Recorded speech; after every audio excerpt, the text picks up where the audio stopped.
नमस्कार, मी लतिका महाराष्ट्र रेसिपीमध्ये मी तुमचं स्वागत करत आहे।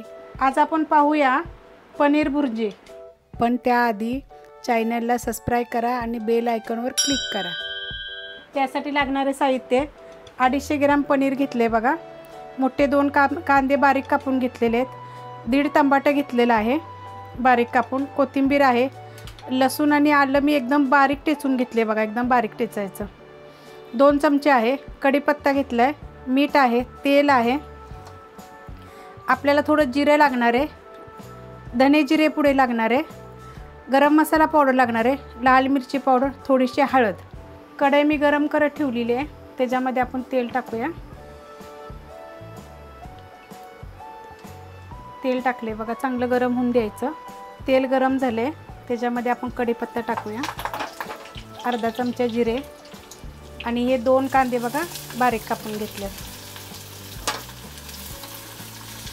कांदा चांगला लाल भाजून घ्यायचा। कांदा असा भाजलेला आहे बघा लालसर, अजून चांगला लाल भाजून द्यायचा। ह्याच्यामध्ये बघा अर्धा चमचाला बी थोडीशी कमी हळद टाकते आणि लसूण आणि आलं पेस्ट बघा अशी बारीक केलेली आहे, एकदम अशी बारीक करून घ्यायची एकदम चांगलं। आता हे भाजून घेऊया आपण। हे बघा आपला कांदा आणि बाकीचं बी साहित्य चांगलं बघा भाजलेलं आहे। आता ह्याच्यामध्ये बघा हे 1.5 टमाटर आहे, हे बारीक करून घेतलेलं आहे। आपण हे पण चांगलं ह्याच्यामध्ये भाजून घेऊयात। ह्याच्यामध्ये मी थोडंसं ना मीठ टाकते, म्हणजे आपले टमाटर लवकर गळून जाईल। हे बघा आपला मसाला ना चांगला, टमाटर वगैरे चांगलं गळलेलं आहे, चांगला मसाला आपला शिजलेला पण आहे बघा, परतून घेतला असा एकदम चांगला। आता यात बाकीचं साहित्य टाकूया आपण। लाल मिरची पावडर 1 चमचा तिखटवाली आहे, गरम मसाला पावडर बघा नवीन आपण व्हिडिओ टाकलेली आहे 1 चमचा, धने जिरे पावडर 1 चमचा। चांगलं मिक्स करून घेऊया। आता ह्याच्यामध्ये बघा चवीपुरतं मीठ,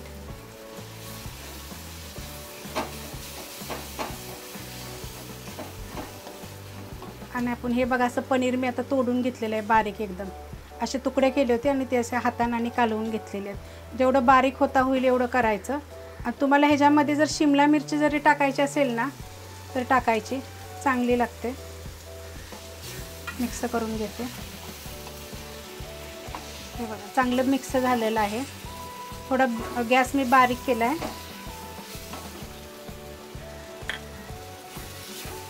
चांगलं हलवून घ्यायचं असं।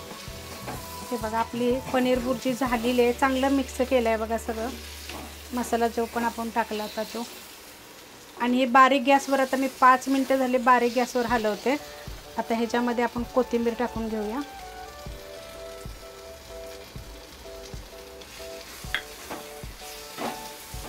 हे आपली पनीर भुर्जी झालेली आहे बघा।